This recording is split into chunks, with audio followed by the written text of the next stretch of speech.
Hi friends, நம்ம இன்றைக்கி நார்த்தங்காய் ஊறுகாய் எந்தவித ப்ரிசர்வேட்டிவ்ஸும் இல்லாமல் எப்படி செய்கிறதுன்னு பார்க்க போகிறோம். இதை நம்ம வெளியிலே கூட 3 மாதம் வச்சுருக்கலாம். உங்களுக்கு வேணும்னா நீங்கள் ஃப்ரிட்ஜ்லேயே ஸ்டோர் பண்ணிக்கலாம். அதுக்கப்புறம் ரொம்ப நாள் நல்லாயிருக்கும், டேஸ்ட்டு செம்மையாக இருக்கும். இது உடம்புக்கும் ரொம்ப நல்லது. வாங்க எப்படி செய்கிறதுன்னு பார்ப்போம். நார்த்தங்காயை நல்லா கழுவிட்டு ஒரு பாத்திரத்தில் வேக போட்டுக்கோங்க.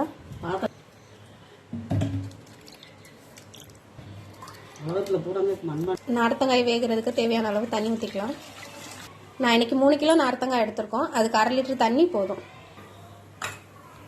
ஹை ஃப்ளேமில் ஒரு 20 நிமிஷம் வேகட்டும். மினிட்ஸ்க்கு அப்புறம் இப்படி நீங்கள் குத்தி பார்த்தீங்கன்னா காய் உள்ள வரைக்கும் போச்சுன்னா வெந்துருச்சுன்னு நம்ம அடுப்பை அமர்த்திடலாம். நார்த்தங்காய் சூடு ஆறினோடனே இந்த மாதிரி ஒரு பிளேட்டில் எடுத்து வச்சுட்டு திரும்ப கட் பண்ணி நம்ம வேக வச்ச பாத்திரத்திலே போட்டுடலாம். நார்த்தங்காய் இந்த மாதிரி கட் பண்ணிக்கோங்க. குட்டி குட்டி பீசஸாக கட் பண்ணிக்கோங்க.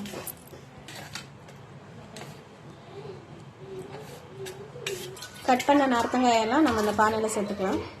எல்லா ஊறுகாயும் கட் பண்ணி போட்டாச்சு. இப்போ ஊறுகாய்க்கு 300 கிராம் அளவு உப்பு சேர்த்துக்கலாம். உப்பு போட்டதுக்கப்புறம் நல்லா குலுக்கி விடுங்க. நம்ம வேக போட்டிருக்க அந்த நார்த்தங்காய் 1 வாரம் நல்லா உப்பில் ஊறணும். காலையிலையும் சாயந்தரமும் நல்லா குலுக்கி விடுங்க. நம்ம ஊற போட்ட காய் நல்லா ஊறிடுச்சு. 1 வாரம் ஆச்சு. இப்போ நம்ம அதை எல்லாத்தையுமே தட்டில் கொட்டி வச்சுருக்கோம். தாளிக்க போகிறோம். அதுக்கு ஒரு பேன் அடுப்பில் வச்சுட்டு வெந்தயம் 3 ஸ்பூன் வெந்தயம் நல்லா போட்டு வறுத்துக்கோங்க. தனி கடுகு 3 ஸ்பூன், பெருங்காயம் 20 கிராம். இதெல்லாம் நல்லா ட்ரை ரோஸ்ட் பண்ணிக்கோங்க. இப்போ நம்ம 3 ஸ்பூன் ஜீரகம் சேர்த்துக்கலாம். ஜீரகம் சேர்த்தோடனே அடுப்பை அமர்த்திடுங்க. அந்த வீட்லேயே அதுவும் வறுத்துரும். நல்லா 300 ml நல்லெண்ணெய் சேர்த்துக்கோங்க. வரமிளகாய் 3 சேர்த்துக்கோங்க. மிளகாய் இந்த அளவுக்கு ரோஸ்ட் ஆனோடனே அடுப்பை ஆஃப் பண்ணிடுங்க.